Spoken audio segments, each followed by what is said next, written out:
Shalom, shalom, shalom, chers sœurs, shalom, chers frères. Je voudrais m'adresser à l'Église chrétienne en Côte d'Ivoire.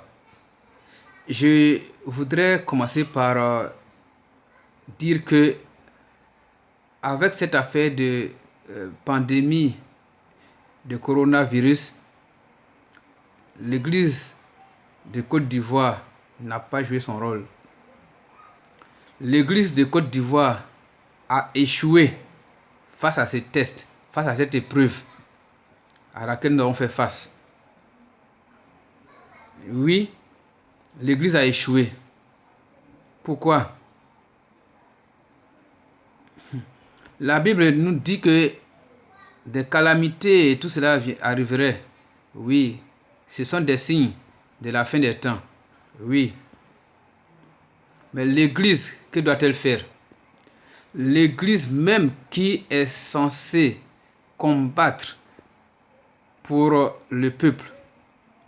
Quand on sait que, ou on nous a toujours enseigné que ce que nous voyons physiquement est le reflet de ce qui est spirituel. Donc si physiquement nous sommes attaqués par cette pandémie, sachez que ça a été conçu spirituellement. Et c'est spirituellement que nous devons combattre avant que nous ayons les effets physiques. Mais face à cette pandémie, j'ai été choqué d'entendre l'Église chrétienne faire un communiqué et de fermer les églises, alors même que le gouvernement n'avait pas demandé à ce que les églises soient fermées. Est-ce que l'Église chrétienne était obligée de venir faire un communiqué après que les musulmans aient fait leur communiqué? Les musulmans sont venus, ils ont lu leur communiqué, ils ont dit qu'ils décidaient de fermer les mosquées. Ce n'est pas le gouvernement, ce n'est pas le président de la République, ce ne sont pas les autorités en place qui ont décidé de la fermeture des mosquées. Ce ne sont pas non plus ces autorités qui ont décidé de la fermeture des églises.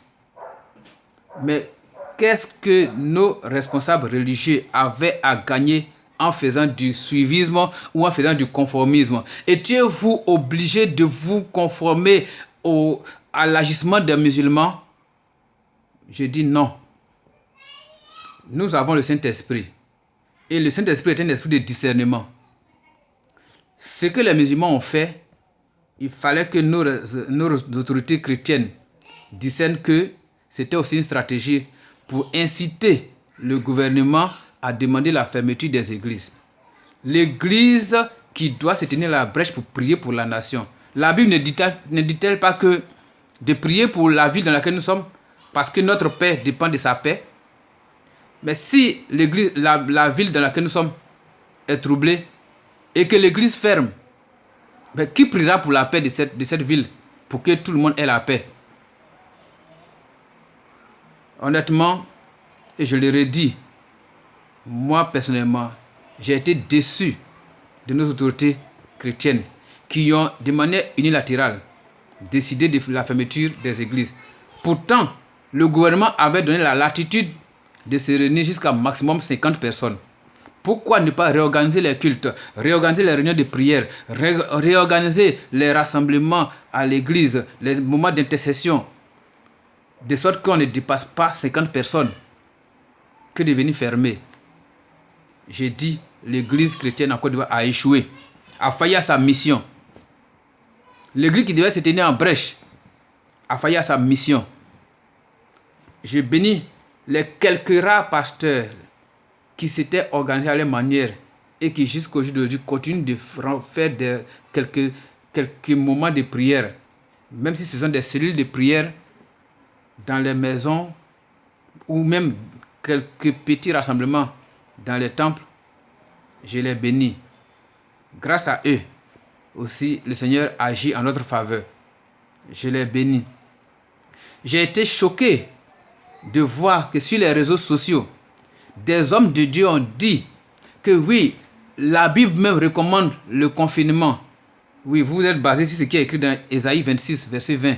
Oui, mais sachez aussi qu'en allant en arrière, au temps de Moïse, avant que le peuple de Dieu ne soit confiné, Dieu a pris soin de préparer le peuple au confinement. Dieu a pris soin d'avertir le peuple, de préparer le peuple au confinement. Est-ce que vous avez pris le temps de préparer le peuple au confinement? Est-ce que vous avez pris le temps de préparer le peuple de Dieu, vos assemblées, vos brebis, comme on nous appelle? Vous avez pris le temps de nous préparer au confinement? Non. Le gouvernement met en place, les autorités même qui sont là, prennent le temps de nous préparer au confinement de manière progressive. Mais vous ne l'avez pas fait. Vous qui avez le Saint-Esprit, vous qui avez l'Esprit de Dieu en vous. Dieu, dans la Bible, a pris soin de préparer le peuple d'Israël au confinement. Mais vous ne l'avez pas fait. Et vous dites que oui, le confinement est recommandé par la Bible. Marchons par l'Esprit. Vivons par l'Esprit. Faisons tout par l'Esprit de Dieu. Et non par suivisme. Et non par conformisme. Nous sommes l'Église de Dieu. Nous devons prier pour le peuple. Et même avec ce coronavirus, Dieu a pris soin de le révéler à pas mal de serviteurs de Dieu. Malgré cela, certains serviteurs de Dieu ont dit, oui, c'est la fin du monde. Oui, on ne peut pas prier pour changer ça parce que Dieu l'a déjà décidé. Dieu a décidé de certains fléaux, de certaines calamités à la fin du monde, oui. Mais moi, je ne suis qu'un simple chrétien, mais je vous dis que je me souviens que dans la Bible, il y a l'histoire du roi Ézéchias. Dieu avait dit qu'il devait mourir. Mais cet homme, il a dit aux serviteurs, aux prophètes, que Dieu avait envoyé lui faire la commission. Il dit, ah, mais voici, il était étonné et il n'était pas content, effectivement. Qui parmi nous est content de mourir? Personne. Mais cet homme-là, à qui Dieu a fait dire qu'il va mourir, il est allé se mettre devant Dieu et il a commencé à compter à Dieu ses bienfaits. J'ai fait ci, j'ai fait ça, j'ai fait ci, Seigneur, j'ai fait ça. Mais Dieu a écouté ce qu'il a dit et Dieu lui a encore accordé 15 années de vie. Même quand vous prenez même l'exemple de Dorcas, qui faisait du bien à l'église, quand elle est décédée, les membres de l'église ont crié à Dieu et Dieu l'a ressuscité. C'est quelques exemples, juste pour vous dire que nous pouvons prier et demander à Dieu de changer le cours de certaines choses. N'est-ce pas lui qui a dit que si mon peuple, sur lequel mon nom est invoqué, s'humilie, prie et cherche ma face, je pardonnerai ses péchés et je guérirai son pays. C'est dit que Dieu peut faire votre face. Dieu peut faire demi-tour. Dieu peut accorder encore sa grâce. Ses bontés ne sont pas finies. Elles sont infinies. Et la Bible dit qu'elles se renouvellent chaque matin. Mais vous, serviteurs de Dieu, vous, hommes de Dieu, vous, nos guides spirituels, vous n'avez pas pris soin de marcher ou du moins d'examiner la situation sur le plan spirituel, d'examiner les choses selon la parole de Dieu pour prier ou pour nous conduire, pour nous orienter. Mais vous avez suivi les hommes, vous avez suivi les scientifiques. Moi, je suis scientifique. Analyse financière, oui. Je ne suis pas médecin, mais je suis scientifique. Mais il y a une chose que je fais, c'est que je crois fermement que nous pouvons changer beaucoup de choses par la prière. Je le crois fermement. Je le crois fermement.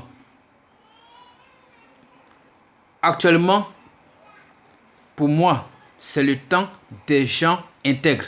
C'est le temps des gens pragmatiques. C'est le temps des gens violents. Des gens violents comme Élie. Des gens violents comme Élisée. Des gens violents comme Paul.